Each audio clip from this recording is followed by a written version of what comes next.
It's a Google Pixel, sir. Oh, really? Yeah. You're right on the bleeding edge of all the new technology. All right. Where do you see network administration in 5 years? Is there going to be any different type of automation or new automation? Anything different with that? I want to say I don't think there's going to be changes in network automation in 5 years. No. I don't.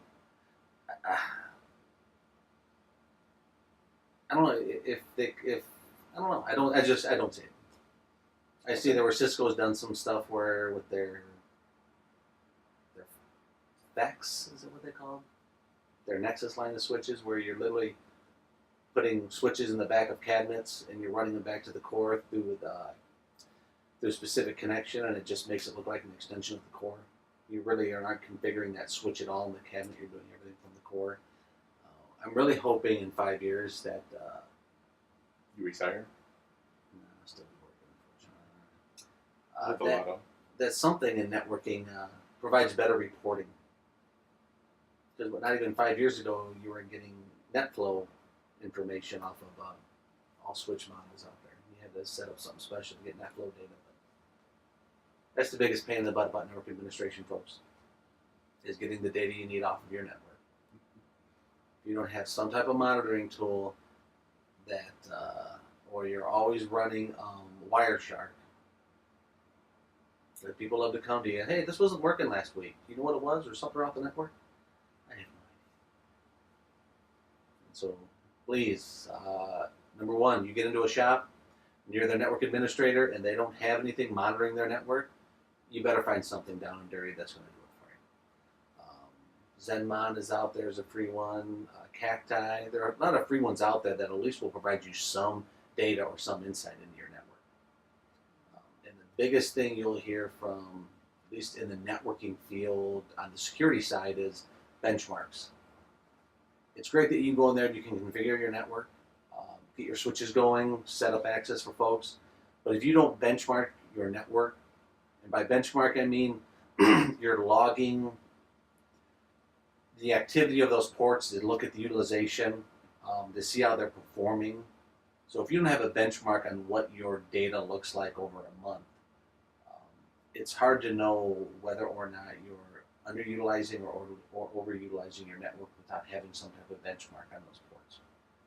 So you never know if you might have something going on in your network if you're not tracking it and recording it. So benchmarks, you got to do it.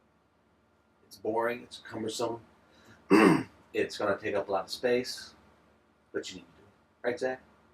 Absolutely. I see. I know what he's talking about. You're the smart guy here. What do you enjoy the most about being a network admin or network security analyst? What do you enjoy, or least enjoy? Well, you know what I used to enjoy the most about being a network administrator was the money. I kid. No, probably say what I enjoy about network administration is the fact that, I've got a chance to work with Token Ring and migrate into Ethernet. I've got a chance to work with several different vendors' equipment. And what that meant, and I don't mean that I had the chance to go to training and learn a lot of it. I had the chance to get the manuals out and work with it and do the troubleshooting and do the testing. That's what I like about network administration. Network administration, it is a set of rules that you have to follow. Network administration isn't a gray area where you can try to do something crazy and it works sometimes or it doesn't work. With networks itself, either they're going to work or they're not. Either you did it correctly, and boom, you have a connection, or you didn't. And when you don't do it right, nowadays, with back when I first started, you didn't have there wasn't a lot out there to find on the internet for research. I couldn't go to Google and type in an error message, and so I always had to read a lot of manuals. Nowadays, it's great. I mean, I can go right out to Google and I'm getting this error message on my Cisco switch. What does it mean? And I can hit 15 different things on it and go through and find the one that, yeah, this looks like it's it, and give it a test. That's what I like about network administration, is because you can go out there. I like to go out there and I like to read about what's going on and then test it out. What I don't like about network administration is you're going to have to go out there and you're going to have to read and you're going to have to test it out. Unless you work unless you get lucky to work in a big shop and you have a guy there who really has a lot of background and experience, or you get a chance to work. I can also say that I got lucky to work in a large insurance company and had other people at other sites that I could call up, say, hey, I am seeing this. I've tried this, this, and this. What are your thoughts? And it was nice to be able to at least get another direction to go in for troubleshooting. So, yeah, network administration is, I love to read it. Your networks will work unless something breaks, or unless you've got somebody there making changes after hours that you don't know about. That's one other thing great about network administration. Once you have your network working and you're happy with the way it works, it's just going to run unless something fails. Don't jump to conclusions that something's not working. Or don't jump to conclusions when something's not working that it's always a routing problem. I always love that when people say, hey, this isn't working. Oh, it's got to be a routing problem. It's not a routing problem. Nobody's been making changes to the routes. It's like us when something breaks and it's your antivirus. No, it's working fine. Nah. It's got to be something else. What were you doing to that computer, or what? Oh, yeah. That's what I like about network administration. To reiterate, reading. Oh yeah. Lots You of got reading. to be able to want to read. That's what I mean. I always tell these guys, like, you always have to be willing and ready to learn. You know, whether you're reading, whether you're watching, YouTube videos, plenty of stuff out there to keep you guys updated and informed. Yeah. It's a never-ending, it's a never-ending process. It really is. I mean, because in 6 months from now, there could be some new technology that you have to know, and you're going to have to read about it. Mm-hmm. So, and I also think that I think folks that make good IT people, whether they're help desk, network administrators, system administrators, are folks that like a challenge of fixing a problem, whether it's trying to come up with a solution or trying to fix something that's broken. It's looking at it as a challenge, not as I've got something I have to do. No. I always love it when something's not working, and digging into those logs and trying to figure out what's going on. I hate to say it, but that is the most exciting part of my job every day, is when somebody calls up and says, I think the firewall is keeping this from working, or I think this VPN is down. Oh, I'm all about that. Let's get in these log files and let's see what's going on. And let's try to figure out why it's not working and when it happened and get it back up and going again. If you're one of them people who are like, oh, I don't want to deal with these problems, then IT is not a area for you. Like Zach. Zach just coffee and biscuits and gravy all day. That's right. Absolutely. Keeps me running. And then you have to look at Davis's face. That was tough. It's impossible. You'll never like it. You just deal with it. Yeah. It's unfortunate. Yeah, that's a tough way to deal with. That's a problem you can't fix. No, you definitely can't fix that one. Would you say that you just like IT? Do you just like working in IT, or do you have like a passion for it? Is there a difference to you, or is it just a job? I want to say I say it's got to be more of a passion, because I do like going to work. I do like fixing problems.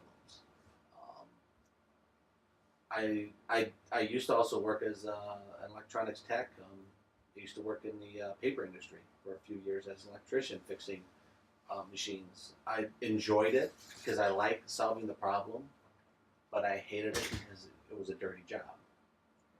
I love IT because I can stay clean and I'm doing the same thing. I'm fixing problems. So I want to say that I don't think of it as a job, because I do look forward to getting up, going to work. I do look forward to the projects. I do look forward to resolving the problems. So, do I call it a passion? It could be. I think when something is a passion to somebody, they're doing it 24/7. They're coming home and they're building computers or they're building networks. Unfortunately for me, when I leave work, I leave work. I don't leave work because it's like, oh, I can't stand it. It's just that, okay, I'm at home if you need me. If I get a call and I need to fix something, I'm on top of fixing it. But when I'm outside of work, I enjoy doing other things besides. Right. computers. So technology. I think people who find things like that, or that are passionate people, when they come home, like Zach here, they like looking at other technology and doing other things like this. Greg. Yep, or even Greg. Yeah, that's right.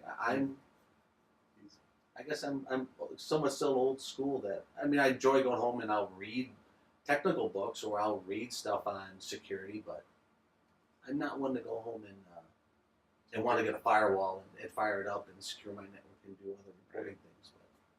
But so I wouldn't say, like I said, I wouldn't say I don't treat it like it's just a job. I think it's a passion because I do enjoy it while I'm there.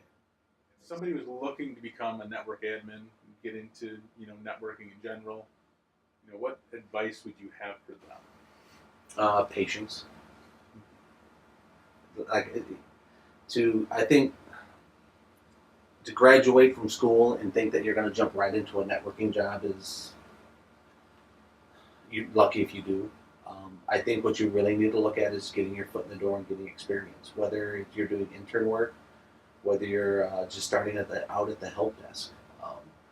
There are days at work where I'm like, God, I still wish I was doing help desk work, because it was that interaction with the other folks and solving their problems. It was always a challenge.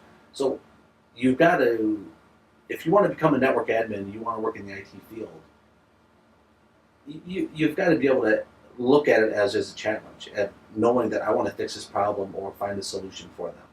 Not as, oh, I can't stand working on computers, I don't know why I got into this. And you've got to have patience. You've got to realize that, I remember there were times where there were problems I was working on for months. Sometimes you don't find the solution to the problem, and it is nerve-wracking. So you've got to be patient, and you've got to realize it, take it as a challenge to find out what's going on with that issue, and get the experience. You're going to realize, a lot of people in the IT field realize after the fact, and even myself, that you're going to start out low in pay. But boy, once you get experience and you get your feet wet and you get a few years under your belt, your value just skyrockets. But you also have to realize that when you're walking into a place, I don't want to say, you got to be confident that even though you don't know all the answers to the problems, or know all their systems, you've got to be willing to put the time and effort into learning their systems and being confident and resourceful enough to find the answers to their problems. You're not going to know everything when you walk in there. You've got to find the people who can show you enough to get you moving in the right direction. And I think that is the mindset to have is, I might not know it all, but I will find it for you. Yeah, that's a good mindset to have. I would agree. Did you realize some places you're going to go into, they're willing to send you out for training to get you more knowledge of that systems. What I can tell you about training is the best resource in training when you get there are the other people in that training class. When I go to training classes, I am on top of asking those people what their environments are like. I'm on top of asking them, I see this problem, what do you see? Sometimes you'll run into an instructor who yeah, I know, and here's what I can tell you. 90% of the time, I find out that instructors tend to be, they know how to teach the class, but when it comes to real world experience on some things, they're not very knowledgeable of it. So if you get a chance to go to training, talk to those other people in your class and ask them, hey, what's your system look like? What does your environment look like? How are you doing this? How are you doing that? Why are you doing it that way? You'll be amazed at how many people set something up and they do it a different way, and here's why.